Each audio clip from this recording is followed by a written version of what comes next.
Hello guys, welcome back again to my channel. So a question was asked to Dr. Nwafor, a very young APC candidate that's aspiring for the position of governor after Nwafor. So this was what he had to say. He said a lot of things about how he himself is going to curb insecurities happening in Anambra State, especially because he said that many people do not travel back home December. Many businesses are going down because of insecurities, and that is true, and that's a fact. So I'd like guys to hear his own views on how he intends on curbing insecurities in Anambra State. And he said that Soludo is doing a great job, but this is what he will do differently to make insecurities to be reduced in Anambra. I think that's what we need right now in Anambra State, because the level of insecurities is alarming that the governor of Anambra State is not doing anything about it. He's only concerned about project this, project that. He is not saying anything about insecurity. But I'd like to hear what this man or this young guy have to say about how he himself is going to curb insecurity in Anambra State. Take a look at that video and I'll be with you guys in a minute. First and foremost, Anambra State in the last 34 months of Governor Chukwuma Soludo of Anambra State has gone through so much. Despite of killing that has happened in Anambra State, the rise in kidnapping that has been going on in the state has set the state backward. And these are part of the things I want to address, because I believe so much that Governor Chukwuma Soludo addressing this after 34 months and setting up the whatever security outfit and trying to tackle kidnapping after 34 months is something that is heartbreaking. As it stands now, during last year, a lot of people didn't come back to Anambra State. Businesses are closing up. And this has affected the economy of Anambra State. These are issues I want to address, because I believe that there have not been seriousness, there have not been political will, and there have not been proper intelligence report in tackling this issue. And I keep on saying it is not that he has formed the security outfit after 34 months.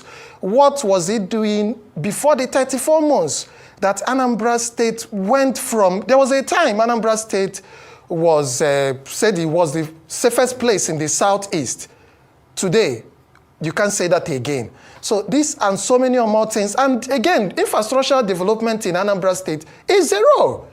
The last governor that ruled Anambra State, which is His Excellency Willie Obiano, was able to show one thing, even if you didn't give him credit for that thing he did. There is an airport which he was able to finish in 4 years, but there is nothing, any laudable project. You can point to Governor Chukwuma Soludo for his 34 months in office and increased allocation he has received from the federal government of Nigeria.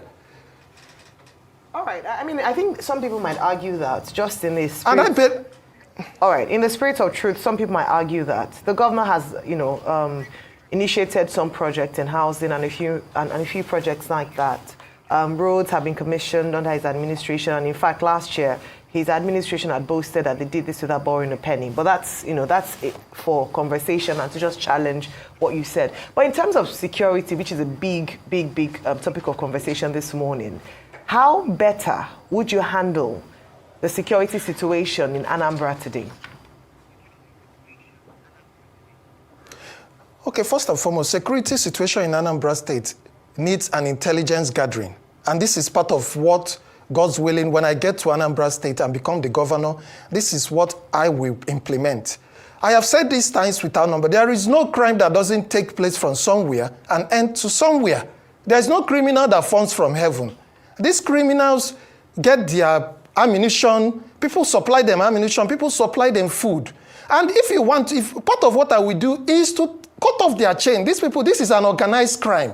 And every organized crime has chains in it. There are people that supply them food materials. There are people that supply them bullets. So I will form a robust security structure in Anambra State that will not just be a center where people have to call in when people are kidnapped. I am going to stop it that people will not be kidnapped. I will not be doing part of this approach of attack, setting up a different roadblocks to stop and search. These criminals know where the police is. They will avoid those routes and take another route. There is nowhere you can mount roadblock in the whole of Anambra. We don't have enough security agencies to do that. So my administration, we go more on intelligence report, intelligence gathering, giving out funds to gather information. I will not give funds for you to come and report people. No. Funds will be dedicated to gather informations. Who comes in and who goes out. And these are important issues this administration now in Anambra has not done. Okay. Instead, what they do is that... Real quickly, a couple of things. Is it only intelligent gathering? What will you do about sit-at-home? How would you help stop that menace, number one? What's your take about, the move for, the release of Nnamdi Kanu? What's your opinion about that? Thirdly, what would you do to add more to the economic situation in the state as regards revenue generation? How would you end sit-at-home? That stifles a lot of business in the state. Okay, first and foremost, the issue of sit-at-home is a Southeast issue. And I believe that once there is a political will to it, first and foremost, the release of Nnamdi Kanu, I am not against it. If releasing Nnamdi Kanu is part of the things that will bring peace, I will support it. Because businesses are going down at the moment.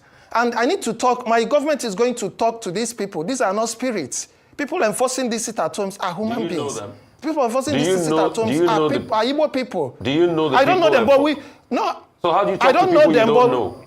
How do you talk to people you don't know? No, let me explain.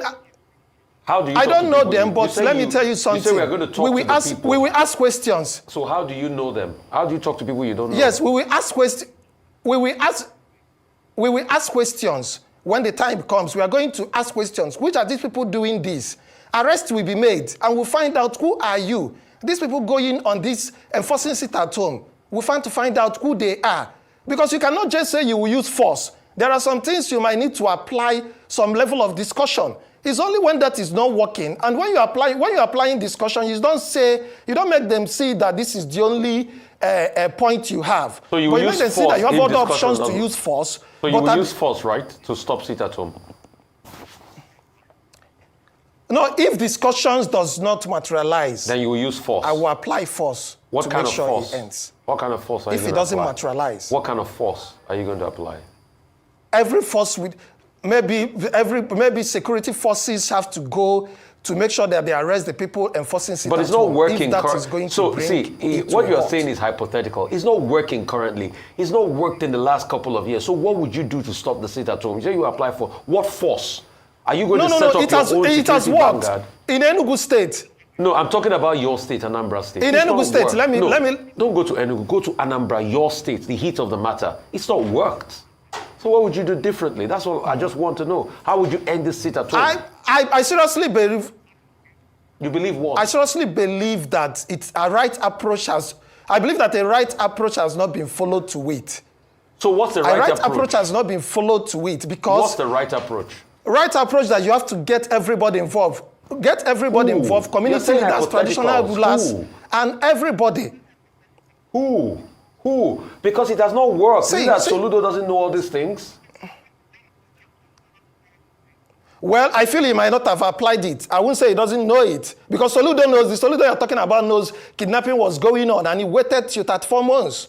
So I will not say that he doesn't know it. I believe he does, but I believe that he might not have followed other ways to end it. So before I let you go, by any chance, you said you're going to try to talk to people that are doing this sit-at-home, and if it doesn't happen, you will use force.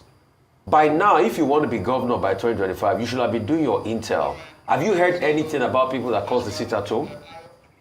Do you know any part of them?